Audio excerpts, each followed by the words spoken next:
అసలు ఈ సత్యనారాయణ స్వామి వ్రతం అంటే ఏమిటి, ఎవరు చేశారు? ఎవరో ఒకటి ప్రారంభం చేయాలి కదండి ఇది ప్రారంభం చేయడానికి. అసలు ఈ వ్రతం ఎవరి చేత చేయబడింది, ఈ వ్రతం చేసినటువంటి వాడు ఏ విధంగా తరించారు అనేటువంటి స్కాంద పురాణమునందు ఈ సత్యనారాయణ స్వామి వ్రతంలో ఈ విషయాలన్నీ ఉన్నాయి. అసలు ఈ వ్రతం ఎలా పుట్టబడింది, ఎవరు చేశారు, ఆ చేసినటువంటి వాళ్ళు ఎప్పుడు చేశారు, అవన్నీ కూడా కథారూపంలో 5 అధ్యాయముల కథ కింద ఆ మహర్షులు చెప్పబడించారు. మనం ఈ వ్రతం చేసినప్పుడు ఆ మహర్షులు పెద్దవాళ్ళు వారు ఏ విధంగా చేసి ఆ స్వామి అనుగ్రహాన్ని పొందారో అది కూడా మనం ఈ పూజ చేసుకున్న సమయంలో విని తరించడం ఒక విశేషం. అదే కథ, సత్యనారాయణ స్వామి వ్రత కథ. అంతా కూడా అక్షరం చేత్తో పట్టుకోండి. శుక్లాంబరధరం విష్ణుం శశివర్ణం చతుర్భుజం ప్రసన్నవదనం ధ్యాయేత్ సర్వ విఘ్నోపశాంతదే. గురుబ్రహ్మ గురుర్విష్ణుర్గురుర్దేవో మహేశ్వర గురు సాక్షాత్ పరబ్రహ్మ తస్మై శ్రీ గురవే నమః. జ్ఞానానందమయం దేవం నిర్మలస్ఫటికాకృతిం ఆధారం సర్వ విద్యానాం హయగ్రీవముపాస్మహే. అస్మద్గురుచరణారవిందాభ్యాం నమః. ఏకదా నైమిషారణ్యే అర్షయ శౌనికాదయ పప్రచ్చురాణతం సర్వే సూతం పౌరాణికం ఖలు. మనకి ఉండేటువంటి ఈ భారతదేశంలో దట్టమైనటువంటి అడవులు 6 ఉన్నాయటండి. దండక, వింధ్యక, చంపక, బదరిక, నహుష, నైమిష అనేటువంటి 6 పేరు కలిగినటువంటి అరణ్యములు అంటే అడవులు అన్నమాట. ఇందులో భారతదేశంలో లక్నోకి దగ్గరలో నైమిషారణ్యం అనేటువంటి అరణ్యం ఉందిటండి. ఆ అరణ్యంలో పూర్వకాలంలో మహర్షులందరూ కూడా ఎన్నో సంవత్సరాల నుంచి తపస్సు చేస్తూ అక్కడ కాలం గడుపుతున్నారట, జీవనం గడుపుతున్నారటండి ఆ మహర్షులు. అటువంటి నైమిషారణ్యంలో ఆ మహర్షులందరూ కలిపి ఒకనాడు సత్రయాగము అనేటువంటి యాగాన్ని ఒక 40 రోజులు దీక్షతో తలపెట్టి చేస్తున్నారట. వారు ఎందుకోసం చేస్తున్నారయ్యా యాగం అంటే, లోక కళ్యాణార్థమై చక్కగా సకాలంలో భూలోకంలో వర్షాలు పడి అవి పంటలు పండి చక్కగా ప్రజలందరికీ కూడా అన్నోదకాలకి లోటు లేకుండా సుభిక్షంగా ఉండాలనే సంకల్పంతో ప్రతిఫలాపేక్ష ఎటువంటి అపేక్ష వారికి లేదు. ప్రజలందరూ కూడా సర్వే జనా సుఖినో భవంతు అనే ఉద్దేశంతో నైమిషారణ్యంలో సత్రయాగము అనేటువంటి యాగాన్ని తలపెట్టి ఋషిపుంగవులందరూ కూడా ఎంతో భక్తి శ్రద్ధలతోటి చేస్తున్నారట. చేస్తున్న సందర్భంలో అక్కడికి సూత మహర్షి అని పేలుగునంటూ సూతుడు మహాపండితుడు ఆయనకు తెలియనటువంటి విషయం అంటూ ఏదీ లేదు. మన కోటేశ్వరరావు గారిలాగా చతుర్వేదములో అధ్యయనం చేసిన మహాపండితుడు ఆయన. అష్టాదశ పురాణాలు 18 పురాణాలు కూడా చదువుతున్నటువంటి మహాపండితుడు ఆయన. అటువంటి సూత మహర్షి ఆ నైమిషారణ్యంలో జరిగేటువంటి సత్రయాగం చూడడం నిమిత్తమే వచ్చారటండి. వచ్చినప్పుడు అక్కడ ఋషిపుంగవులందరూ కూడా సాక్షాత్తు పరమేశ్వరుడే వచ్చేటువంటి భావన చేస్తూ ఆయన చక్కగా ఒక దర్భాసనం వేసి ఆ సూత మహర్షిని ఆ దర్భాసనం కూర్చోబెట్టి ఆయనకి పాదపూజ చేసి ఆ ఋషిపుంగవులందరూ కూడా చేతులు కట్టుకుని బంధాంజలుడై నమస్కారం చేస్తూ అడుగుతున్నారటండి. ఏమని అడుగుతున్నారయ్యా అంటే, వ్రతేన తపసా కిం వా ప్రాప్యతే వాంఛితం ఫలం తత్సర్వం శ్రోతుమిచ్చామః కథయస్వ మహామునే. ఓ మహానుభావ, వ్రతేన తపసా కిం వా, ఏదైనా ఒక వ్రతం చేత కానీ, తపసా ఏదైనా తపస్సు చేత కానీ, కిం వా లేకపోతే ఏదైనా మంచి పుణ్యకార్యం చేత కానీ మనుష్యులందరికీ కూడా కోరినటువంటి కోరికలని కూడా సిద్ధిస్తాయో అటువంటి పుణ్యకార్యం ఏదైనా ఉంటే మాకు చెప్పవయ్యా, మేమందరం ఆచరిస్తామని చెప్పి ఆ సూత మహర్షిని ఆ శౌనకారి మహాఋషిపుంగవులందరూ కూడా అడిగారటండి. అప్పుడు ఆ సూత మహర్షి అంటున్నారట, చాలా మంచి ప్రశ్న అడిగారు మీరు. ఇదే ప్రశ్నను పూర్వకాలంలో శ్రీమన్నారాయణమూర్తి నారద మహాయోగి అడిగాడు. అప్పుడు ఆయన శ్రీమన్నారాయణమూర్తి నారదుడు చెప్పినటువంటి విషయాలే మరలా నేను మీకు చెప్తున్నాను ఆలకింపండి అని చెప్పి ఆ సూత మహర్షి ఋషిపుంగవులందరితో చెప్పడం ప్రారంభించాటండి. పూర్వకాలంలో నారద మహాయోగికి సమస్త లోకాలు తిరిగి రావాలని ఒక మనస్సులో కోరిక పుట్టింటండి. మనకి 14 లోకాలు ఉన్నాయి. భూమికి కింద అధోలోకంలో 7 ఉంటాయి. భూమికి పైన ఉపరిలో 7 లోకాలు ఉంటాయి.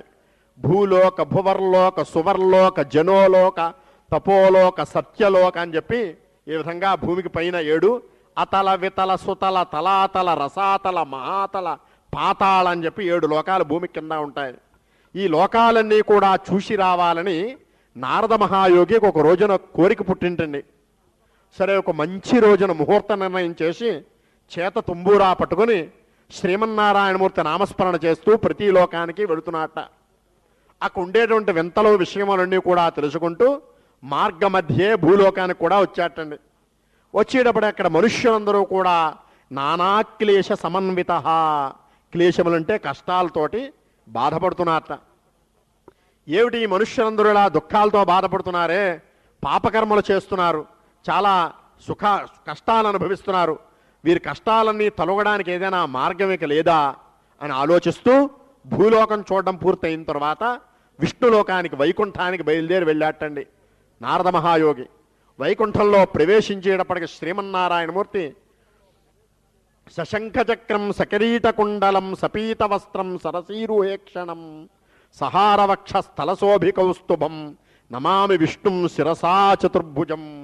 ఆ శ్రీమన్నారాయణమూర్తి వైకుంఠంలో చక్కటి పాల సముద్రంలో 7 సర్పములు కలిగినటువంటి శేష సర్పం మీద మెళ్ళో తులసమాల ధరించి ఒక చేత శంఖము ఒక చేత చక్రము ధరించి లక్ష్మీ సమేతంగా పడుకుని ఉన్నట్టండి వైకుంఠంలో పాల సముద్రంలో శ్రీమన్నారాయణమూర్తి. సరే, నారదుడు లోపలికి వైకుంఠంలో ప్రవేశించి నమో వాంగ్మనసాతీత రూపాదామిత శక్తనే ఆది మధ్యాంతహీనాయ నిర్గుణాయ గుణాత్మనే.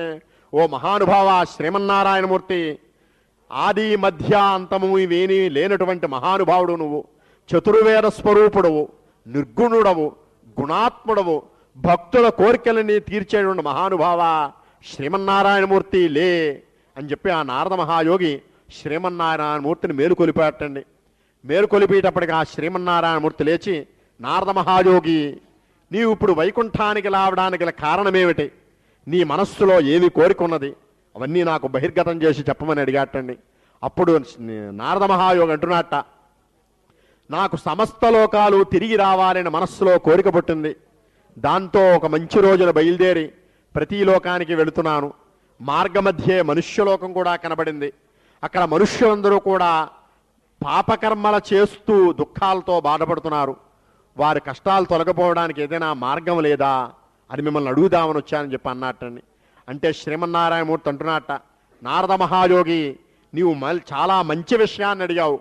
నీకు నాకు ఉండేటువంటి స్నేహ బాంధవ్యం చేత ఒక రహస్యమైనటువంటి పవిత్రమైనటువంటి వ్రతాన్ని ఉపదేశం చేస్తాను అని చెప్పేటప్పటికీ నారద మహాయోగి అంటున్నట్ట, ఓ దామోదర పురుషోత్తమ, ఈ వ్రతం ఏ విధంగా చేయాలని ముందు అడగలేటండి నారదుడు. ఈ వ్రతం చేయడం వల్ల వచ్చే ఫలితం ఏమిటి, ఈ వ్రతం ఏ విధంగా చెయ్యాలి, ఈ వ్రతం ఇదివరకు ఎవరైనా చేశారా, చేసుంటే వాళ్ళు ఏ విధంగా చేసి తరించారు, అవన్నీ నాకు సవిస్తరంగా చెప్పని చెప్పి శ్రీమన్నారాయణమూర్తిని అడిగాటండి నారదుడు. అడిగేటప్పటికప్పుడు శ్రీమన్నారాయణమూర్తి అంటున్నట్ట, దుఃఖశోకాదిశమనం ధనధాన్య వివర్ధనం. నారద మహాయోగి, ఈ వ్రతం చేయడం వల్ల వచ్చే ఫలితం ఏమిటని అడిగావు కదా, దుఃఖశోకాదిశమనం, దుఃఖములు శోకములు ఇవన్నీ తొలగిపోతాయి. ధనధాన్య వివర్ధనం, వాళ్ళు సంపాదించుకున్నటువంటి ధనము ధాన్యము ఇత్యాది ఐశ్వర్యం ఏదైనా ఉంటే అది సద్వినియోగం సత్పాత్ర వినియోగం అవుతుంది, అది వృద్ధి పొందుతుంది. సౌభాగ్య సంతతికరం, స్త్రీలు సర్వ సౌభాగ్యాలతో ఎప్పుడూ తొలుతూతుంటారు. సర్వత్ర విజయప్రదం, సర్వత్రా ఎప్పుడూ కూడా వాళ్ళకు విజయం ఎప్పుడూ తోడుగా ఉంటుంది. ఇక ఈ వ్రతం ఏ విధంగా చేయాలయ్యా అంటే, మాఘేవా మాధవే మాసి కార్తికేవా శుభేదినే. వ్రతం చేయాలని అనుకుంటే మాత్రం మాఘేవా మాఘమాసం, మాధవేవా మాఘమాసం అంటే వైశాఖ మాసం, కార్తికేవా శుభేదినే కార్తీక మాసం, ఈ 3 మాసాలు నిర్ణయం చేసుకో ఏదో మాసం. అటువంటి మాఘమాసం మనకు లభించింది ఈరోజు. కార్తికేవా శుభేదినే, లేదా ఒక శుభమైనటువంటి మంచు రోజు నిర్ణయం చేసుకో. ఏకాదశ్యాం పౌర్ణిమాయాం రవి సంక్రమణేపివా, తిథుల్లో ఉంటావా ఏకాదశి, పౌర్ణమి, సంక్రమణము అంటే సూర్యుడు నెల రోజులకి ఒక రాశిలోంచి ఒక రాశిలోకి మారుతూ ఉంటాడనమాట అండి. ఆ మారేటువంటి రోజు ఏదైతే ఉంటుందో దాన్ని సంక్రమణము అని పిలుస్తాం. ఆ రోజు గనక ఈ వ్రతం చేస్తే విశేషమైనటువంటి ఫలం లభిస్తుంది. ఇది కుదరకపోతే భక్తి శ్రద్ధలతోటి ఏ రోజైనా సరే సత్యనారాయణ స్వామి వ్రతం ఆచరించవచ్చు. ఇక ఈ వ్రతం ప్రాతరుత్థాయనియతోదంతధావన పూర్వకం, వ్రతం చేసే రోజున ప్రాతరుత్థాయ ప్రాక్, సూర్యుడు ఉదయించడానికి ముందుగా లేవాలటండి. చక్కగా కాలకృత్యములన్నీ పూర్తి చేసుకొని స్నానం చేసి నిత్యం అతనికి ఉండేటువంటి సంధ్యావందనం, నిత్య పూజలు ఏవైతే మనం నిత్యం చేసుకుంటామో ఎప్పుడూ మానకూడదు. సంధ్యావందన నిత్యకర్మలన్నీ పూర్తి చేసుకుని, దేవదేవ సత్యనారాయణ స్వామి నీ అనుగ్రహంతో మేము రోజు మేము వ్రతం చేసుకోవాలని అనుకుంటున్నాము, అది నిర్విఘ్నంగా సాగింపచేయని చెప్పి ఆ శ్రీమన్నారాయణమూర్తికి నమస్కారం చేసుకోవాలి. చేసుకుని సాయంత్రం వరకు కూడా చక్కగా ఉపవాసం చేయాలటండి. చేసి నిశాముఖే, సాయంత్రం సూర్యాస్తమానం పడిన తర్వాత సరళ మక్కగా స్నానం చేసి ఎక్కడైతే మనం వ్రతం చేసుకోవాలనుకుంటున్నామో ఆ స్థలం అంతా చక్కగా అలికి ముగ్గులు పెట్టుకుని పంచవిధైశ్చూర్ణై, 5 రంగులు కలిగినటువంటి చూర్ణముల చేత, పిండిల చేత చక్కగా అష్టదళ పద్మాలు ఏర్పాటు చేసి దాని మీద ఒక కొత్త వస్త్రం పరిచి దాంట్లో బియ్యం పోసి దాని మధ్యగా ఒక కలశను పెట్టి దాని మీద ప్రతిమారూపుడైనటువంటి సత్యనారాయణ స్వామి యొక్క రూపాన్ని, ఆయన యొక్క బింబాన్ని, విగ్రహాన్ని ఒక ప్రతిమగా బంగారంతో కానీ వెండితో కానీ చక్కగా చేయించి పంచామృతములచే అభిషేకించి ఆ మండపంలో ప్రాణప్రతిష్ఠాపన చేయాలటండి.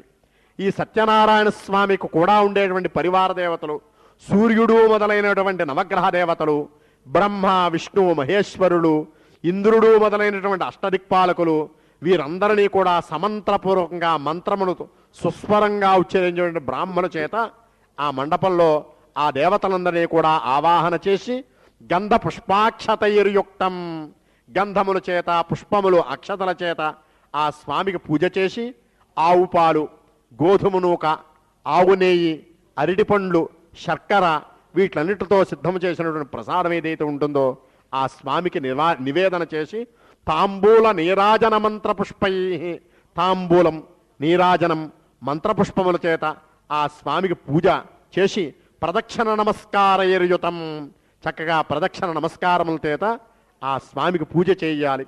చేసిన తరువాత ఎవరైతే పూజ చేయించారో ఆ పండితుల చేత వేదాశీర్వచనం పొంది ఆ స్వామికి నివేదన చేసినటువంటి ప్రసాదాన్ని భక్తి శ్రద్ధలతోటి స్వీకరించాలి.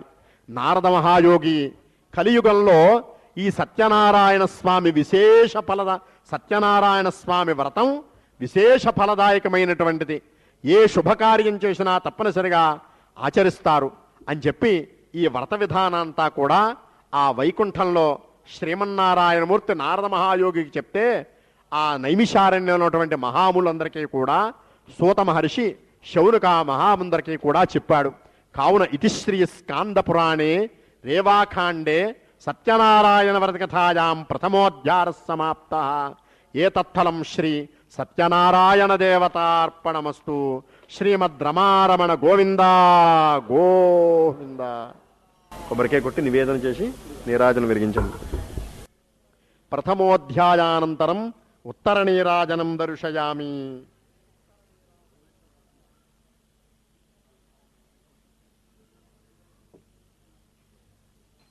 ఆ కథాక్షతలన్నీ పట్టుకోండి. ఆఖరిని వ్రతం అంతా అయిన తర్వాత మీరు వేసుకుని మీ కుటుంబంలో ఉండేటువంటి వారందరికీ కూడా అక్షతలు వేయచ్చు. జాగ్రత్త పెట్టండి. ప్రథమోధ్యాయానంతరం ఉత్తర నీరాజనం దర్శయామి.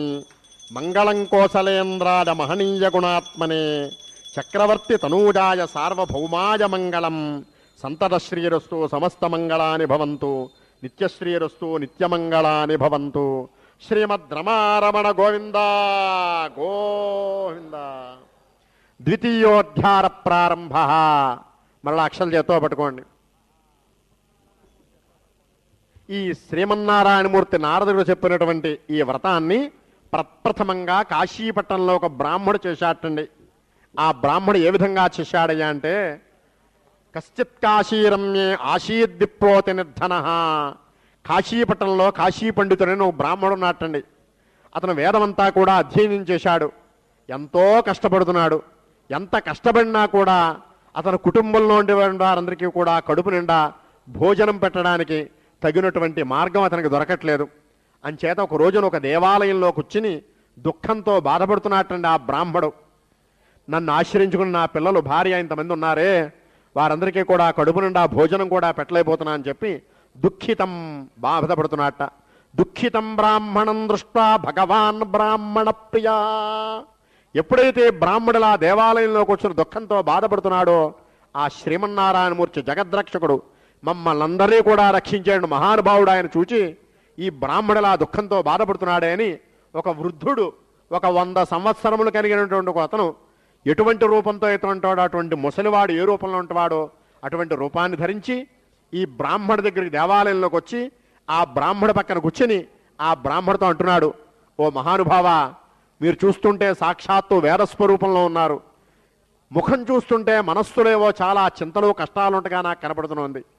నాతో చెప్పండి, నాకు తరిగినటువంటి ఉపాయం ఏదైనా ఉంటే నేను మార్గం మీకు చెప్తానని చెప్పి ఆ శ్రీమన్నారాయణమూర్తి అన్నట్టండి.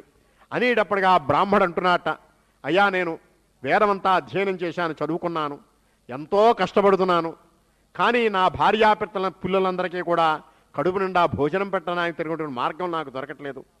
మీరు ఏదైనా సహాయం చేసే మార్గం చెప్పండి అన్నట్టండి. అనేటప్పటికీ ఆ శ్రీమన్నారాయణమూర్తి అంటున్నట్ట, సత్యనారాయణ స్వామి కోరిందల్లా ఇస్తాడయ్యా, కావున నీవు ఆ స్కాంద పురాణాంతర్గతమైనటువంటి సత్యనారాయణ స్వామి వ్రతం చెయ్యి, నీకుండేటువంటి కష్టాలన్నీ తొలగిపోతాయని చెప్పి ఆ బ్రాహ్మడికి ఈ సత్యనారాయణ స్వామి వ్రతం ఏ విధంగా చేయాలో చెప్పి ఆ వ్రత విధానాన్ని కూడా చెప్పి ఆ శ్రీమన్నారాయణమూర్తి అంతర్హితుడయ్యాడు. సరే, ఈ బ్రాహ్మడు రేపు వచ్చేటువంటి ఏకాదశి రోజున ఈ వ్రతం ఏ విధంగా అయినా సరే నేను వ్రతం చేయాలని నిశ్చయించుకున్నాడు. వ్రతం చేయాలనే ఉత్సాహం ఉంది, కానీ అతని దగ్గర ద్రవ్యం లేదు, పూజా ద్రవ్యాలు కొనుక్కోవడానికి కూడా ధనం లేటండి. సరే, ఏకాదశి రోజు వచ్చే వరకు కూడా భిక్షాటన చేద్దాం, ఆ ద్రవ్యంతో ఆ సత్యనారాయణ స్వామి వ్రతం పూర్తి చేద్దామని అనుకుని ప్రతిరోజు కూడా ప్రతి ఇంటికి వెళ్ళి సీతారామాభ్యా నమః జోలి పెట్టి భిక్ష అడుగుతున్నట్టండి. ఎవరికి తోచినటువంటి ద్రవ్యం వాడు ఇస్తున్నట్ట. ఆ ద్రవ్యం అంతా కూడా ఏకాదశి వచ్చే వరకు దాస్తున్నట్ట. ఆ అతని యొక్క భాగ్యోదయం చేత ఆ ఏకాదశి రోజు వచ్చింది. ఆ రోజున ఆ వృద్ధ శ్రీమన్నారాయణమూర్తి ఏ విధంగా అయితే వ్రతం చేయమన్నాడో ఆ విధంగానే బంధుమిత్రులని కూడా పిలుచుకుని వచ్చి వేద పండితుల చేత చక్కగా ఇంట్లో భక్తి శ్రద్ధలతోటి సత్యనారాయణ స్వామి వ్రతం చేస్తున్నాడు ఆ బ్రాహ్మడు. ఈ విధంగా వ్రతం జరుగుతున్న శుభ సమయంలో ఒక పుల్లనమ్ముకునేవాడు పుల్లలు నెత్తిమీ పెట్టుకున్నట్టండి ఆ మార్గంలో వెలుచున్నాడు. చాలా దాహం వేస్తోంది, ఎక్కడైనా కొంచెం మంచినీళ్ళు తాగుదామని అనుకుంటూ ఈ బ్రాహ్మణ గృహం దగ్గరికి వచ్చి ఆ పుల్లలన్నీ బయట ఉంచి లోపలికి వచ్చాటండి. వచ్చి మంచినీళ్ళు అడుగుదామనుకున్నవాడు అక్కడ జరుగుతున్నటువంటి వ్రతానంతా చూస్తూ సరే వారందరినీ మాట్లాడించడం చెప్పి ఆ పుల్లలు అమ్ముకునేవాడు కూడా అక్కడే కూర్చొని వ్రతమంతా కూడా భక్తి శ్రద్ధలతో చూశాడు. చూచి ఆహా, ఈ సత్యనారాయణ స్వామి అనుగ్రహం చేత నేను కూడా ఈ వ్రతం చేయాలని మనస్సులో అక్కడే నిశ్చయించుకున్నట్టండి ఆ పుల్లలు అమ్ముకునేవాడు. తర్వాత వ్రతమంతా పూర్తయిన తర్వాత ఆ బ్రాహ్మడికి నమస్కారం చేసి, మహానుభావ, మీరు చేస్తున్నటువంటి ఈ సత్యనారాయణ స్వామి వ్రతం ఏమిటని అడిగాటండి. ఇది ఇహలోకే సుఖం భుక్త చాంతే సత్యపంజయవు. ఈ వ్రతం చేయడం వలన ఇహలోకే నీవు జీవించున్నటువంటి ఈ లోకంలో సమస్త సుఖాలు అనుభవించి అంతమునందు మోక్షాన్ని పొందుతావయ్యా ఈ వ్రతం చేయడం వలన అని ఆ బ్రాహ్మణ చెప్పేటప్పటికీ మరలా ఈ పుల్లలు అమ్ముకొని వాడు అడుగుతున్నట్టండి, అయ్యా మీరు బ్రాహ్మలు మారాటి వారు చేయవలసి వస్తే ఏమి చేయాలని అట్టండి. ఈ వ్రతం మేము ఒక్కరే చేసేది కాదయ్యా, బ్రాహ్మణాది చాతుర్వర్ణ బ్రహ్మ క్షత్రియ వైశ్య శూద్రులు యావన మంది కూడా ఈ వ్రతం చేసుకోవచ్చు, ఎవరి ధర్మాలను అనుసరించి వాళ్ళు ఈ వ్రతం చేసుకోవచ్చా అని చెప్పేటప్పటికి ఆ బ్రాహ్మడికి ఇంకా ఉత్సాహం వచ్చింటండి. ఆ పుల్లలు అమ్ముకునే వాడికి ఎంతో ఉత్సాహం కలిగింట. సరే, దాహం పుచ్చుకొని ఆ సత్యనారాయణ స్వామికి నివేదన చేసిన ప్రసాదం ఇచ్చాటండి. ఆ తిన్నాడు, తిని ఇంటికి వెళ్ళాడు. వెళ్ళి రేపు ఎలాగైనా నేను కూడా ఈ వ్రతం చేయాలని మనస్సులో నిశ్చయించుకున్నాడు. రాత్రి పడుకున్నాడే కానీ ఈ జరుగుతున్నటువంటి పొద్దున్నుంచి జరిగినటువంటి ఆ వ్రతమే అతనికి గుర్తుకొస్తోంది కలగా. రాత్రి మీరు పడుకున్నప్పుడు ఈ క్షీరాబ్ది భీష్మేకాదశి నాడు జరిగిన వ్రతం ఆ రాత్రి అంతా అలా గుర్తుకొచ్చినట్టుగా ఆ పుల్లలమ్ముకున్న వాడు కూడా రాత్రంతా బ్రాహ్మణింట్లో జరుగుతున్న వ్రతమే కదా గుర్తుకొస్తోంట. సరే, రాత్రంతా నిద్ర పట్టలేదు, ఎలాగో కాలం గడిపాడు. సూర్యోదయం కాగానే లేచి కాలకృత్యములని కూడా పూర్తి చేసుకుని భక్తి శ్రద్ధలతోటి ఆ బ్రాహ్మడు నోట్లోంచి ఏ విధంగా వ్రతం చేయమని చెప్పాడో ఆ విధి విధాన సహితంగానే ఆ పుల్లలమ్ముకున్నవాడు కూడా వ్రతం చేసి ఆ వ్రత ప్రభావం చేత ఎంతో ఇహలోకే సమస్త సుఖములు అనుభవించి అంతమునందు మోక్షాన్ని పొంది స్వర్గాన్ని చేరుకున్నట్టు నా పులకొనుకున్నాడు. ఇతి శ్రీ స్కాంద పురాణే రేవాఖాండే సత్యనారాయణ వ్రత కథాయాం ద్వితీయోధ్యాయ సమాప్త. ఏతత్ఫలం శ్రీ సత్యనారాయణ దేవతార్పణమస్తు. శ్రీమద్ రమారమణ గోవింద గోవింద.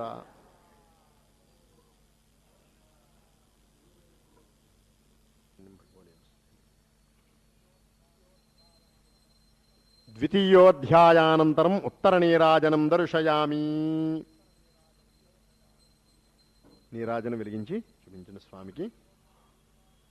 మంగళం కోసలేంద్రాయ మహనీయ గుణాత్మనే చక్రవర్తి తనూజాయ సార్వభౌమాయ మంగళం.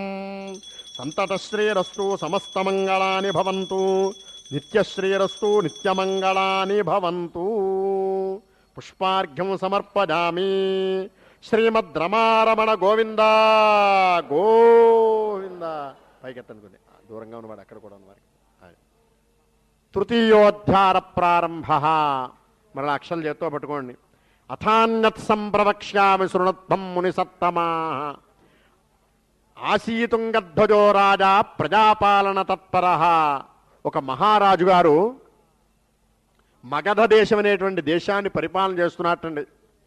ఆ మహారాజు గారు నిత్యము కూడా దేవతా దర్శనం చేయుచు బ్రాహ్మణుల వేదాశీలములను పొందుతూ చక్కగా అతను రాజ్యంలో పరిపాలన చేసే ప్రజలందరికీ కూడా ఎటువంటి కష్టం కలగకుండా ఆ రాజ్య పరిపాలన చేస్తున్నట్ట మహారాజు గారు. కానీ ఆ మహారాజు గారికి సంతానం లేని కారణం చేత భద్రశీలా నదీ తీరే సత్యస్యంవ్రతమాచరేతు. ఒక భద్రశీల అనేటువంటి నదీ ఒడ్డున ఒక మారేడు చెట్టు కింద కూర్చొని ఆ మహారాజు గారు దంపతులు కూడా సత్యనారాయణ స్వామి వ్రతం చేసుకుంటున్నారటండి.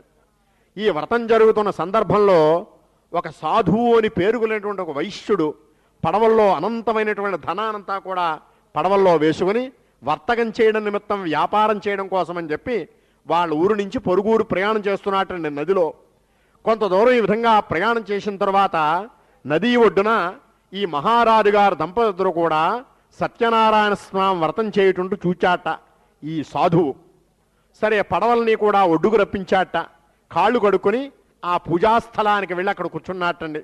వ్రతం అంతా జరుగుతోంది, ఎంతో వైభవపేతంగా వ్రతం జరుగుతోంది.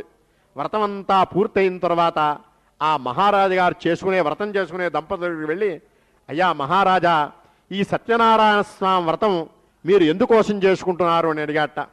అడిగేటప్పటికి ఆ మహారాజు గారు, నాకు అన్నీ ఉన్నాయా, పుత్ర సంతానం లేదు. పుత్ర సంతానం ఉంటే నా యొక్క రాజ్యాన్ని పట్టాభిషేకం చేసి నా కొడుక్కు ఇవ్వచ్చనే సందర్భంతో నేను ఈ సత్యనారాయణ స్వామి వ్రతం చేస్తున్నా అని చెప్పి ఆ మహారాజు అన్నట్టండి.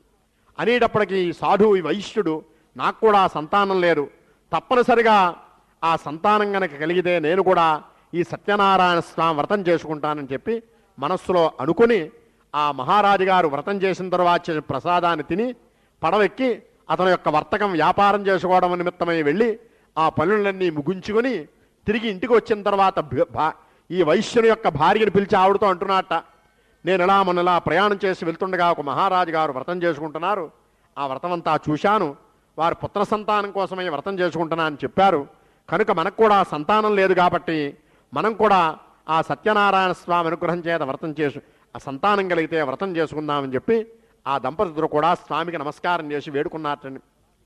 కొన్ని రోజుల తరువాత ఈ వైశ్యుని యొక్క భార్యకు ఒక కుమార్తె కలిగింట. ఆమెకు చక్కగా నామకరణం చేసి కళావతి అని పేరు నిర్ణయం చేసి పెట్టారటండి. ఆ నామకరణం జరుగుతున్న శుభ సందర్భంలో ఈ వైశ్యుని యొక్క భార్య భర్తను పిలిచి, మనకి సంతానం కలిగితే సత్యనారాయణ స్వామి వ్రతం చేసుకుందామని అనుకున్నాం కదా, ఈ నామకరణ మహోత్సవ శుభ సమయంలో ఆ స్వామి వ్రతం చేస్తే బాగుంటుందని అనేటప్పటికీ ఈ వైశ్యుడు అమ్మాయికి వివాహ సమయంలో ఇంకా బంధుమిత్రులను ఎక్కువ మందిని పిలుస్తాను, అప్పుడు ఈ వ్రతం చేయొచ్చని చెప్పి ఆమెను ఊరడించి ఆ నామకరణ మహోత్సవం పూర్తయిన తర్వాత ఈ వైశ్యుడు మరలా పక్క దేశానికి వెళ్ళి అక్కడ వర్తకం వ్యాపారం చేసుకుంటున్నట్టండి. చక్కగా ఈ అమ్మాయి పెరుగుతోంది, చక్కగా అక్షరాభ్యాసం చేసి మంచి గురువుల దగ్గర విద్యాబుద్ధులన్నీ నేర్పించి యుక్త వయస్సు వచ్చిన తర్వాత వివాహం చేయాలనే సంకల్పంతో ఆ వైశ్యుడు 4 దూతలను పంపించాటండి. మీరు 4 దేశాలకి వెళ్ళండి, మా అమ్మాయికి తగినటువంటి వరుడు ఎక్కడ ఉంటాడో వెతికి తీసుకురండి, దేవేంద్ర వైభవంగా వివాహం చేస్తా అని చెప్పేటప్పటికి వీళ్ళందరూ కూడా వెళ్ళి ఒక వణిక్పుత్రుడు వైశ్యుడు ఒక అతను తీసుకుని వచ్చాట. అతనికి ఇచ్చి ఎంతో దేవేంద్ర వైభవంగా వివాహం చేశాటండి వైశ్యుడు. వివాహ సమదే కరిష్యామి వ్రతం ప్రియే తస్య అభాగ్యవశాత్తేన వ్రతం విశ్రుతముత్తమం. ఈ వివాహ సమయంలో ఈ వైశ్యుడు చేస్తానన్నటువంటి వ్రతం మాట మరిచిపోయాడు. ఎప్పుడైతే వ్రతం మాట మరిచాడో దారుణం కఠినం చాస్య మహీ దుఃఖం భవిష్యతి. ఆ శ్రీమన్నారాయణమూర్తి ఈ రోజులుగా అయితే నీకు కష్టములని కలుగ్గాక అని శపించాటండి. ఆ కష్టకాలంలో అయినా సరే ఒకసారి భగవన్నామస్మరణ గుర్తుకొస్తుందనే సంకల్పంతో కష్టములన్నీ కలుగ్గాక అని శపించాటండి. సరే, ఈ వివాహ మహోత్సవం పూర్తయిన తర్వాత అల్లుణ్ణి పిలిచి, మామగారు నేను ఇక్కడ వర్తకం చేస్తూ ఉంటాను, అందులో ఉండేటువంటి మెలకువలన్నీ కూడా నీకు కూడా చెప్తానమ్మని చెప్పి ఈ అల్లుడిని కూడా తీసుకుని వెళ్ళి ఆ పక్క దేశంలో ఉన్నటువంటి ఊళ్ళో వర్తకం చేస్తున్నట్టండి. అల్లుడిని కూడా తీసుకువెళ్ళి ఎప్పుడైతే వీళ్ళకి ఈ విధంగా శ్రీమన్నారాయణమూర్తి శాపమహిమ తగిలిందో ఆ ఊళ్ళో ఉండే మహారాజు గారింట్లో కొంతమంది దొంగలు ప్రవేశించి ఆ రాజుగారి యొక్క ధనాన్ని, ఆభరణాల్ని, వస్తువులన్నీ కూడా దొంగిలించి ఈ వర్తకం చేసుకునేటువంటి స్థలంలో వాడు పాళవేచి మాయమైపోయాటండి. సరే, ఈ సంగతి మహారాజు గారి తెలియల్లో రాజభటులను పిలిచి మీరు అంతా వెతకండి, ఎక్కడైతే మన ధనం ఉంటుందో వాళ్లే దొంగలు, వాడిని సంఖ్యలు వేయించి బంధించి తీసుకురండి, వారిని విచారణ చేసి శిక్ష వేద్దామని చెప్పి మహారాజు గారికి భటుకులకి ఆజ్ఞాపన చేశాటండి. సరే, ఈ భటుకులు అంతా వెతకడంలో ఈ వైశ్యులు వర్తకం చేసుకునే స్థలంలోనే ఆ మహారాజు గారి ధనం అంతా కనబడిందండి. ఈ భటులు అనుకున్నారు వీళ్ళే దొంగతనం చేసి ఉంటారు, మహారాజు గారి ధనం అంతా కూడా ఇక్కడ ఉంది కాబట్టి అని అనుకుని ఆ ధనాన్ని ఈ వైశ్యులు అల్లుండి మామగారు ఇద్దరు కూడా సంఖ్యలు వేయించి బంధించి మహారాజు గారి దగ్గర తీసుకెళ్ళి నిల్చోబెట్టి, అయ్యా మీ ధనం అంతా కూడా వీళ్ళే దొంగతనం చేశారు, ఈ ధనం అంతా వీళ్ళ దగ్గరే ఉంది, వాళ్ళకి ఏమి శిక్ష వేస్తారో చెప్పండి, వెంటనే మేము అమలు చేస్తామని చెప్పి భటులు అన్నట్టండి మహారాజు గారితో. మహారాజు అన్నట్ట, వారికి వేసే శిక్ష నేను తర్వాత చెప్తాను, ముందు వీళ్ళిద్దరిని తీసుకెళ్లి చెరసాల్లో బంధించి ఉంచండి అని చెప్పి మహారాజు గారు ఆజ్ఞాపన చేశాడు. సరే, వాళ్ళిద్దరిని తీసుకెళ్లి భటులు చెరసాల యందు బంధించి ఉంచారు. ఇక ఇంటి వద్ద చూస్తే ఈ వైశ్యుడు సంపాదించాడు, ఎంతో ఐశ్వర్యం సంపాదించాటండి. ఈశ్వరానుగ్రహం ఎప్పుడైతే పోయిందో ఐశ్వర్యం అంతా కూడా దొంగలు పట్టుకుపోయారు. తినడానికి తిండి లేదు. ఈ వైశ్యుని యొక్క భార్య కుమార్తె ఇద్దరు భిక్షాటం చేస్తూ రోజు వాళ్ళింటికి వీళ్ళింటికి వెళ్ళి వారు పెట్టింది ఏదైనా ఉంటే తింటూ కాలక్షేపం చేస్తున్నారటండి. ఈ వైశ్యుని యొక్క కుమార్తె ఒక రోజున ఒకరింటికి వెళ్ళేటప్పటికి వాళ్ళు సత్యనారాయణ స్వామి వ్రతం చేసుకుని ఆ స్వామికి నైవేద్యం పెట్టిన ప్రసాదం ఆ అమ్మాయికి పెట్టారటండి. ఆ అమ్మాయి ప్రసాదం పట్టుకుని తల్లికి పట్టుకొచ్చి పెట్టేటప్పటికి అప్పుడు ఆవిడ అందుట, అమ్మ నీవు పుట్టకముందు మీ నాన్నగారు సత్యనారాయణ స్వామి వ్రతం చేస్తా అన్నారు, అది ఈ రోజు వరకు చేయడమే కుదరలేదు, అంచేతే మనకి ఇటువంటి కష్టాలు కలుగుతున్నాయో ఏమిటో, తప్పనిసరిగా మనం వ్రతం చేద్దామమ్మా అని చెప్పి మర్నాడు ఉదయం ఈ వైశ్యుని యొక్క భార్య కుమార్తె ఇద్దరూ కూడా సత్యనారాయణ స్వామి వ్రతం చేసి అపరాధ సహస్రాణి క్రియంతే హర్నిశమ్మయా దాసోయమితి మామ్మత్వా క్షమస్వ జనార్దన.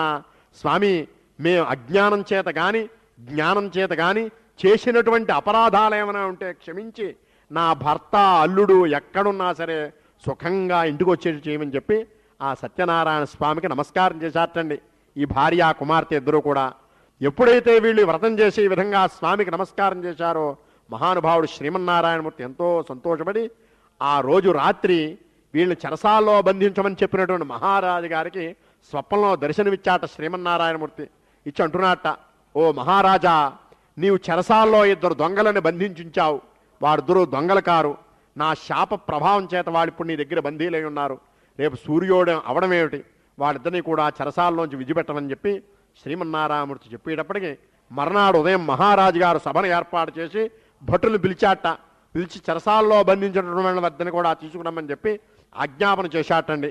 వాళ్ళు తీసుకొచ్చి మహారాజు గారి దగ్గర నించోబెట్టారు. ఈ వైశ్యులిద్దరూ అనుకుంటున్నారు, చేయని తప్పుకు మనం ఇటువంటి కష్టాలన్నీ ఎదుర్కోవాల్సి వస్తోందే, ఇదంతా ఎందుచేత జరుగుతోందో ఏమిటో అని భయంతో బాధపడుతూ మహారాజు గారు ఇంకా మనకి శిక్ష వేయలేదు, ఏమి శిక్ష వేస్తారో ఏమిటో అని భయంతో బాధపడుతున్నారటండి. అప్పుడు మహారాజు వీళ్ళ దగ్గరికి వచ్చి, అయ్యా మీకు దైవానుకూలత చాలా తక్కువగా ఉండడం చేత ఇటువంటి కష్టాలన్నీ మీకు ఎదురవుతున్నాయి, ఇక ఎటువంటి సంశయం మీకు లేదు అని చెప్పి ఆ సంకెళ్ళన్నీ తీయించి చక్కగా తలారా స్నానం చేసి రమ్మని వచ్చిన తర్వాత కట్టుకోవడానికి బట్టలిచ్చి పంచభక్ష పరమాన్నముల చేత భోజనం పెట్టి చేయని తప్పుకి వాళ్ళు దొంగతనం చేశారు అనుకొని వాడి దగ్గర ధనం తీసుకున్నాడు కాబట్టి దానికి ప్రాయశ్చిత్తంగా దానికి రెట్టింపు ధనం వాళ్ళకి ఇచ్చి ఆ ధనానంతా కూడా వాళ్ళు ప్రయాణం చేసే పడవల్లో వేయించి వాళ్ళిద్దరూ కూడా ఆ పడవలు ఎక్కమని మీ ఊరు మీరు దయించేయండి అని చెప్పి ఆ మహారాజు గారు వాళ్ళిద్దరి ఆ వైశ్యులిద్దరి కూడా వారి ఊరు సాగనంపేటండి. ఇతి శ్రీ స్కాంద పురాణే రేవాకాండే సత్యనారాయణ వ్రతకథాయాం తృతీయోధ్యాయ సమాప్త. ఏతత్ఫలం శ్రీ సత్యనారాయణ దేవతార్పణమస్తు. శ్రీమద్ రమారమణ గోవింద గోవింద. తృతీయోధ్యాయానంతరం ఉత్తరనీరాజనం దర్శయామి.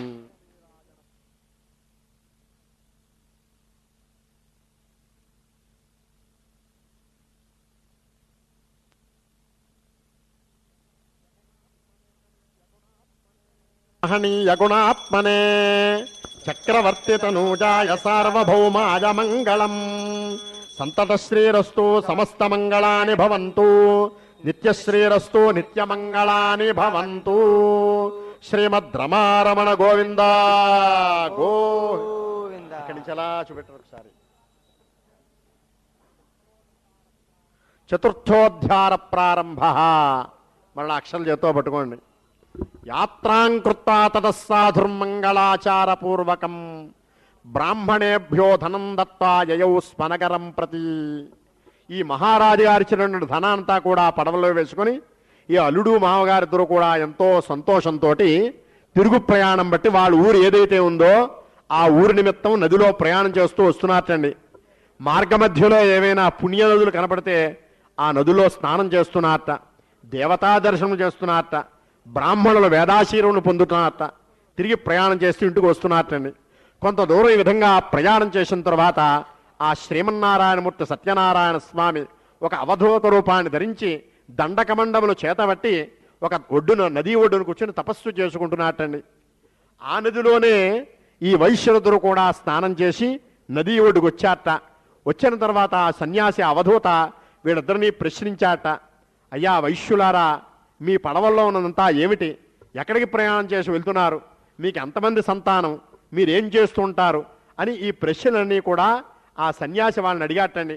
అడిగేటప్పటికి వాళ్ళిద్దరూ కూడా ధనగర్వం చేత, ధనముందినేటువంటి ధనగర్వం చేత వేళాకోళంగా పరిహాసం చేస్తూ ఆ సత్యనారాయణ స్వామి రూపంలో ఉన్నటువంటి ఆ అవధూత ఆ సన్యాసిని పరిహాసం చేస్తూ లతాపత్రాదికం చైవ స్థితం ఏవ కురుమ్మమ.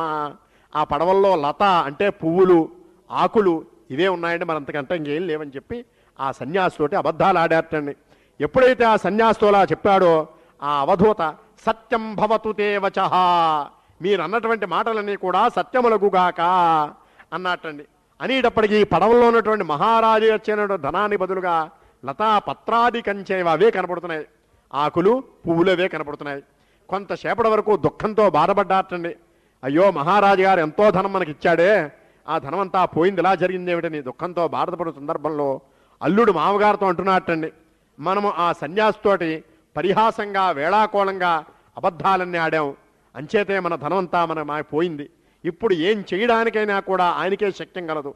ఆయన దగ్గరికి వెళ్ళి మనం చేసినటువంటి అపరాధాలని ఆయనతో చెప్దాం, మన మీద అనుగ్రహం ఉంటే మన ధనం మనకు లభిస్తుంది, లేదా ఒక నమస్కారం చెప్పి అనుకుని అల్లుడు మామగారిని తీసుకుని మళ్ళీ ఆ సన్యాసి దగ్గరికి వెళ్ళి ఆయనకి సాష్టాంగ నమస్కారం చేసి అప్పుడు చేసినటువంటి తప్పులన్నీ ఆయనతో అడిగారటండి.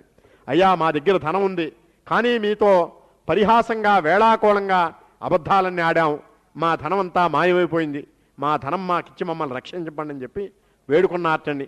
వేడుకునేటప్పటికీ అప్పుడు ఆ అవధూత రూపంలో ఉన్నటువంటి శ్రీమన్నారాయణమూర్తి వారిద్దరికీ దర్శనమిచ్చి, నీకు సంతానం లేకపోవడం నా వ్రతం చేస్తా అన్నావు, అది ఈ రోజు వరకు కూడా నీ చేయలేదు, అంచేతేటువంటి కష్టాలన్నీ నీకు ఎదురుతున్నాయి, ఆ కష్టకాలంలో అయినా ఒక్కసారి శ్రీమన్నారాయణ గోవింద అనేటువంటి భక్తినామస్మరణ ఏమైనా గుర్తుకొస్తుందనే సంకల్పం చేత ఇటువంటి చేస్తే అది కూడా మర్చిపోయి నువ్వు ఇంకా పాపకర్మలు చేస్తున్నావు అని చెప్పేటప్పటికీ ఆ అవధూత ఆ సన్యాసి అంటున్నట్టండి, ఆ వైశ్యుడు అంటున్నట్ట, అయ్యా మీ మాయ వలన నేను ముగ్ధుడినై ఉన్నాను, అంచేత నా మాయను నా అజ్ఞానాన్ని మీరు తొలగింపచేయండి, నాకు భక్తిని ప్రసారింపచేయండి, జ్ఞానప్రసారం చేయండి అని చెప్పి ఆ వైశ్యుడు ఎన్నో విధములుగా ఆ శ్రీమన్నారాయణమూర్తి నమస్కారం చేసేటప్పటికీ ఆ సత్యనారాయణ స్వామి సంతోషించి తథాస్తు అన్నట్టని. అప్పుడు లగాయతో ఆ వైశ్యుడికి జ్ఞానప్రసారం అయింది, భక్తి భావన కలిగింది. ఆహా, ఇక నేను సత్యనారాయణ స్వామి వ్రతం చెయ్యాలి అని మనస్సులో సంకల్పం చేసుకొని మరలా పడవలెక్కి చూసేటప్పటికీ పడవల్లో వారు ఎక్కడ పెట్టుకున్న ధనం అక్కడే యథాస్థానంలో ఉందిటండి. ఎంతో సంతోషించారు. ఇంటికి తిరుగు ప్రయాణం బట్టి వాళ్ళ ఊరు ఏదైతే ఉందో ఆ ఊరు నదీ ఒడ్డుకి పడవలన్నీ చేరేయటండి. చేరిన తర్వాత ఒక అతను ఇంటికి వెళ్ళి మేము వచ్చినటువంటి సంగతి ఇంట్లో చెప్పి రావయ్యా అని చెప్పి ఇంటికి పంపించారటండి. ఇంటికి వెళ్ళేటప్పుడు ఇంట్లో ఈ వైశ్యుని యొక్క భార్య కుమార్తె ఇద్దరు కూడా సత్యనారాయణ స్వామి వ్రతం చేసుకుంటున్నారు. వెళ్ళిన అతను, అమ్మా మీ యజమానులు మీ భర్తలు అన్ని పనులు పూర్తి చేసుకుని చక్కగా సంతోషంగా ధనంతో తిరిగి మీ ఊరు చేరారు, ఆ సంగతి మీతో చెప్పిరమ్మని చెప్పి పంపించారని అనేటప్పటికీ వాళ్ళిద్దరూ కూడా వ్రతం చేశారు. తల్లి అందిట వెంటనే వ్రతం పూర్తి చేసిన అమ్మ వాళ్ళని చూడడానికి వెళదామని అనడంలో వ్రతం అంతా పూర్తి చేశారు. కానీ ఆ స్వామికి నివేదన చేసిన ప్రసాదాన్ని తినకుండా ఆ నది ఒడ్డుకు పడవలు ఉన్న చోటకి బయలుదేరి వెళ్ళారట ఇద్దరు కూడా. వెళ్ళేటప్పటికి పడవలన్నీ కూడా నదిలో మునిగిపోయి ఉన్నాయట ఈ భర్తలతో సహా. ఆ ఒడ్డునున్నటువంటి వారందరూ దుఃఖంతో బాధపడుతున్నారట. అయ్యో ఇదంతా ఆశ్చర్యంగా ఉందే, ఒడ్డునున్నటువంటి పడవలు నదిలో మునిగిపోవడం ఏమిటి అని చెప్పి దుఃఖంతో బాధపడుతున్నారటండి. అప్పుడు ఈ వైశ్యుని యొక్క భార్యలు కూడా మా భర్తలు ఎలాగా లేరు కదా, మేము కూడా వారితో పాటు ఆ నదిలో సహగమనం చేస్తామని చెప్పి ఆ భర్తలు ఊరు వెళ్ళినప్పుడు వాళ్ళ పాదుకులు పెట్టుకుని ఇంట్లో భార్యలు పూజ చేసి ఇవ్వటండి. ఆ పాదుకులు ఏవైతే ఉన్నాయో ఇంట్లో తెచ్చుకుని అవి శిరస్సు మీద పెట్టుకుని వాళ్ళు కూడా నదిలో సహగమనం చేయడానికి నదిలో దిగుతుండగా ఆకాశవాణి ధారగా వాళ్ళకి కొన్ని మాటలు వినపడ్డాయటండి. ఓ వైశ్యులారా, మీరు నా వ్రతం చేశారు, కానీ ప్రసాద స్వీకరణ ప్రసాదం తినకుండా వచ్చారు, అంచేత ఆ ప్రసాదం తినిరండి, అంతా సుఖమయం జరుగుతుందని చెప్పి ఆకాశవాణి ధారగా కొన్ని మాటలు వాళ్ళకి వినపడ్డాయటండి. అప్పుడు వీళ్ళు చేసిన అపరాధం తెలుసుకొని ఇంటికి వెళ్ళి స్వామికి నమస్కారం చేసి ఆ నివేదన చేసిన ప్రసాదాన్ని తిని అనుకుని ఆ వైశ్యుడు అంటున్నట్ట, ఇక మనం ఆలస్యం చేయకూడదు, వెంటనే సత్యనారాయణ స్వామి వ్రతం చేయాలని చెప్పి బంధుజనయిస్సహ బంధువులని మిత్రుల్ని అందరినీ కూడా పిలుచుకొని వచ్చి ఆ ఇంట్లో సత్యనారాయణ స్వామి వ్రతం చేసి అది లగాయతు ప్రతి ఏకాదశిలో నెలలో వచ్చాడు, ప్రతి శుక్లపక్షంలో ప్రతి ఏకాదశి నాడు వ్రతం చేస్తూ చక్కనైనటువంటి అన్నశాంతి చేస్తూ బ్రతికి ఉన్నంతకాలము పుత్రులు పుత్రికలు మనవలు మనవరాళ్ళు ఐశ్వర్యాన్ని అన్ను అనుభవించి అంతమునందు ఆ వైశ్యుడు మోక్షాన్ని పొందేటండి. ఇది శ్రీ స్కాంద పురాణే రేవాకాండే సత్యనారాయణ వ్రతకథాయాం చతుర్థోధ్యాయ సమాప్త. ఏతత్ఫలం శ్రీ సత్యనారాయణ దేవతార్పణమస్తు. శ్రీమద్ రమారమణ గోవింద గోవింద. చతుర్థోధ్యాయానంతరం ఉత్తరనీరాజనం దర్శయామి. రాజమహనీయ గుణాత్మనే చక్రవర్తి తనూజాయ సార్వభౌమాయ మంగళం. సంతత శ్రీరస్తు సమస్త మంగళాని భవంతు. నిత్యశ్రీరస్తు నిత్యమంగళాని భవంతు. శ్రీమద్ రమారమణ గోవింద గోవింద. అంతా కూడా నీరాజనం కళ్ళగద్దుకోండి. పంచమోధ్యాయ ప్రారంభ. మరణ అక్షలు చేత్తో పట్టుకోండి. అథాన్యత్ సంప్రవక్ష్యామి శృణుత్వం మునిసత్తమా. ఆశీతుంగధ్వజో రాజా ప్రజాపాలన తత్పర. ఒక మహారాజు గారు రోజు కూడా అరణ్యానికి అడవికి వెళ్ళి జంతువులన్నింటినీ కూడా వేటాడడం ఆయనకు అలవాటండి. ప్రతిరోజులాగే ఆ రోజు కూడా అరణ్యానికి వెళ్ళాడు. ఎన్నో జంతువులు వేటాడాడు. చాలా అలసటగా ఉందిటండి. ఒక చోట విశ్రాంతి తీసుకుంటున్నాడు చెట్టు కింద కూర్చొని. అక్కడికి కొంత దగ్గరలో గొల్లపిల్లలు, ఆవుళ్ళు తోలుకునే గొల్లపిల్లలందరూ కూడా సబాంధవులై తులసీవనం ఉందండి, తులసెట్లు పెంచినటువంటి వనం. ఆ వనంలో ఆ గొల్లపిల్లలందరూ కూడా శ్రద్ధాభక్తులతోటి సత్యనారాయణ స్వామి వ్రతం చేసుకుంటున్నారట. సరే, ఈ మహారాజు గారు అక్కడికి వెళ్ళలేదు, నమస్కారమైనా కూడా చేయకుండా అక్కడే కూర్చొని ఉన్నాడు. సరే, గొల్లపిల్లందరూ కూడా వ్రతమంతా పూర్తయిన తర్వాత మనకి దేవుడంటే మహారాజు గారే కదా, ఆయన మన పరిపాలనలో మనం అందరం పెరుగుతున్నాం, చక్కగా ఈ స్వామికి ప్రసాదం నైవేద్యం పెట్టిన ప్రసాదం మహారాజు గారికి ఇద్దామని చెప్పి కొంచెం నివేదన చేసిన ప్రసాదం పట్టుకెళ్ళి, మహారాజా మేము సత్యనారాయణ స్వామి వ్రతం చేసుకున్నాం, ఈ ప్రసాదం మీరు తినండి అని చెప్పి ఆ ప్రసాదం మహారాజు గారికి ఇచ్చి ఆ గొల్లపిల్లలందరూ మళ్ళా పూజాస్థలానికి వెళ్ళి అక్కడ అందరూ కూర్చొని ప్రసాదం తింటున్నారటండి. ఈ మహారాజు గారు గొల్ల పిల్లలు ఇచ్చిన ప్రసాదం మనం తినడం ఏమిటి అని చెప్పి ఆ ప్రసాదాన్ని అక్కడే ఉంచేసి ఇంటికి తిరుగు ప్రయాణం బట్టి ఇంటికి వెళుతున్నారటండి రథం మీద. సరే, ఇంతలో రాజభటులు ఎదురయ్యారు. ఏమిటి ఇలా వస్తున్నారు, ఏమిటి సంగతిని అడిగాటండి మహారాజు. ఏం చెప్పమంటారు, ఏం జరిగిందో తెలియదండి. ఉన్నట్టుండి మీకున్నటువంటి పంచప్రాణాలు లాంటి 5 కుమారులు కూడా ప్రాణాలు విడిచిపెట్టారు. మీకున్నటువంటి రాజ్యానంతా కూడా శత్రువులు వచ్చి జయించి పట్టుకుపోయారు. ఇది జరిగిందని చెప్పి రాజభటులు చెప్పారటండి. కొంతసేపటి వరకు లబ్ధుడయ్యాట. ఏ మాట మాట్లాడడానికి లేకుండా లబ్ధుడయ్యేలా కొంచెంసేపు ఆలోచించేటప్పటికీ అతనికి బుద్ధికి ఒకటే తోస్తోంది. అక్కడ గొల్లపిల్లలు సత్యనారాయణ స్వామి వ్రతం చేశారు. వారు ప్రసాదం తినమనిచ్చారు. అది తినకుండా ఇక్కడికి వచ్చాను. అంటిచేతేటువంటిది ఏదో జరిగి ఉంటుందని మనస్సులో అనుకొని మరిగా ఆ తిరుగు ప్రయాణం బట్టి అరణ్యానికి వెళ్ళి ఈ గొల్లపిల్లలందరూ కూడా ఈ సత్యనారాయణ స్వామి వ్రతం ఏ విధంగా చేయాలి, ఆ వ్రతం ఎలా చేయాలని ఆ వ్రత విధానంతా కూడా తెలుసుకుని అరణ్యంలోనే, ఆ తులసీవనంలోనే సత్యనారాయణ స్వామి వ్రతం చేసి ఆ మహారాజు పూర్వ వైభవానంతా కూడా పూర్వం అతని యొక్క చక్కగా కుమారులతోటి ఏ విధంగా రాజ్యంతో ఏ విధంగా గడుపుతున్నాడో అటువంటి వైభవాన్ని పొందాటండి. కావున ఇటువంటి పరమదుర్లభమైనటువంటి సత్యనారాయణ స్వామి వ్రతం కలియుగంలో విశేష ఫలదాయకమైనటువంటిది.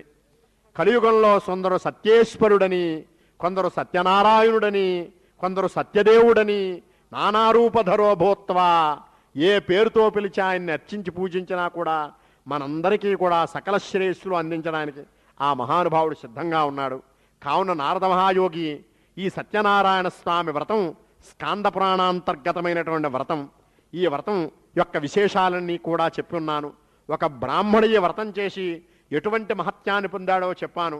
ఒక పుల్లలమ్ముకునేవాడు ఈ వ్రత ప్రభావం చేత ఎటువంటి మోక్షాన్ని పొందాడో చెప్పాను.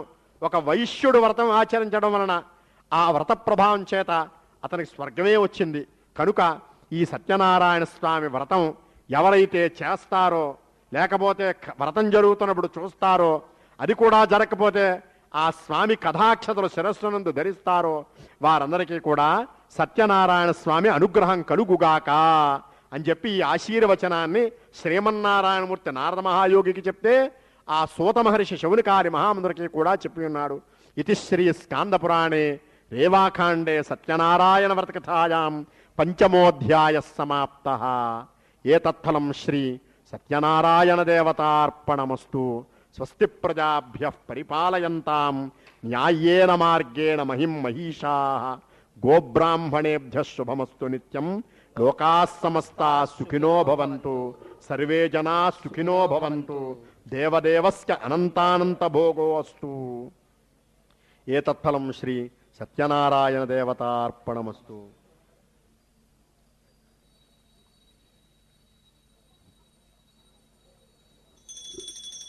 మంగళం వేదాహమేతం పురుటం మహాంతం ఆదిత్యవర్ణం తమరస్తు పారే సర్వాణి రూపాణి విచిత్య ధీరః నామాని కృత్వా విగదాస్తే సమ్రాజం చ విరాజం చాభిశ్రీర్యాచనో గృహే లక్ష్మీరాష్ట్రస్య దాముఖేతగా మాతగోతృజామతి.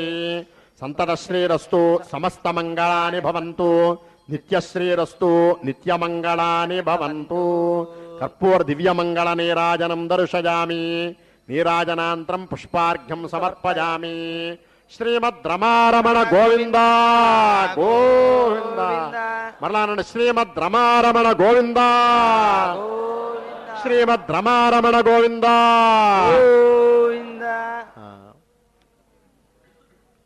ఈసారి ఆ కథాక్షరాలు ఏవైతే ఉన్నాయో మీ కళ్ళకద్దుకుని 2 అక్షరాల శిరస్మి వేసుకోండి. ఆ స్వామికి పూజ చేసినటువంటి పుష్పాల్లో తులసీదళం మగవారు చెవిలో పెట్టుకోండి, పుష్పం ఉంటే ఆడవారు తల్లో పెట్టుకోండి. శ్రీ సత్యనారాయణ దేవతా ప్రసాద సిద్ధిరస్తు. సకల శ్రేయోభివృద్ధ్యర్థం యావచ్చక్తి మహదాశీర్వచనం కరిష్యే. ఓం యో వైతాం బ్రహ్మణో వేద అమృతేనావృతాం పురీం తస్మై బ్రహ్మ చ బ్రహ్మ చ ఆజుఃకీర్తం ప్రజాన్ దదుః భాగదేదేనైవైనం ప్రణయతి బ్రాహ్మణ ఆజుచేద ఉద్ధరేత్ బ్రాహ్మణో వై సర్వా దేవతా సర్వాభిరేవైనం దేవతాభిరుద్ధరతి యావతేర్వై దేవతాస్తాః సర్వా వేదవిద్ బ్రాహ్మణే వసంతి తస్మాత్ బ్రాహ్మణేభ్యో వేదవిద్భ్యో దివే దివే నమస్కుర్యాన్న శ్రీలంకీర్తయే దేతా ఏవ దేవతా ప్రీణాతి అనంతరాజాద సర్వస్తోమోతి రాత్రౌత్తమమహద్భవతి సర్వస్యాప్యై సర్వస్య జిత్యై సర్వమేవ తేనా ప్రోతి సర్వం జయతే అజ్ఞేజతస్మిను జతతే మమర్పజేంద్రావతేమపచతే అయం మూర్ధా పరమేష్ఠే సువర్చా సమానానాముత్తమ శ్లోకో అస్తు శతం జీవ శరదో వర్ధమానయత్యపి నిగమో భవతి శతం దీర్ఘమాయుర్మరుతదేనా వర్ధయంతే మేవ శతాత్మానం భవతి శతమనంతం భవతి శతమైశ్వర్యం భవతి శతమితి శతం దీర్ఘమాయు ఆదుర్దాగ్నే హవిషోజుషాణో ఘృత ప్రతీకో ఘృతయో నిరేధే ఘృతం ప్రేత్వా మధుచారు గవ్యం పితేవ పుత్రమభిరక్షత పశ్యతి పుత్రం పశ్యతి పౌత్రం ప్రజా పశుభిర్మిథునైర్జాయతే యస్యైవం విదుషోగ్నిహోత్రం జుహ్వతి యౌ చైనమేవం వేద రోచనో రోచమానః శోభనః కళ్యాణః పూర్వదిగ్భాగే ఇంద్రో దేవత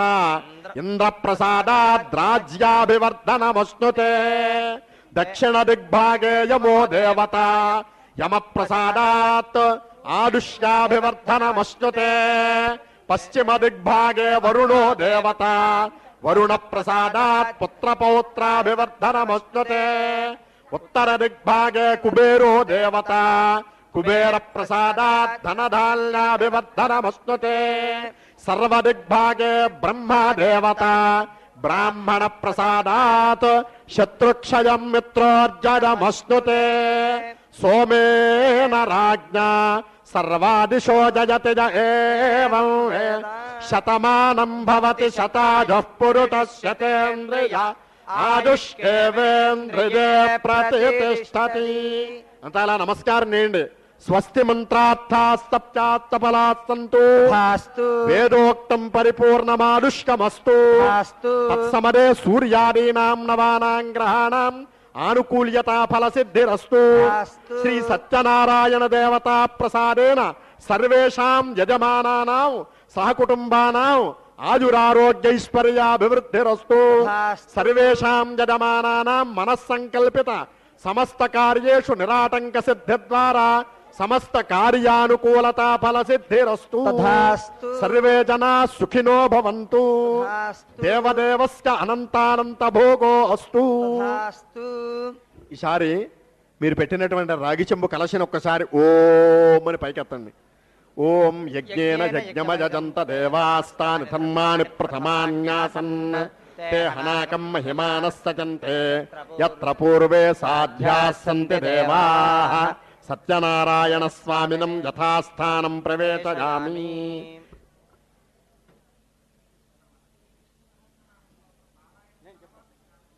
తర్వాత మీరు నివేదన చేసినటువంటి ఆ ప్రసాదం, ఆ కొబ్బరి చెక్కలు, అరటిపళ్ళు అన్నీ కూడా మీరు ఇంటికి పట్టుకెళ్ళండి.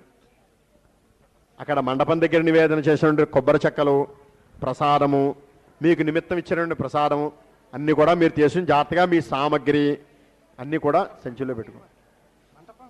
ఉద్వాసం చెప్పేసాం.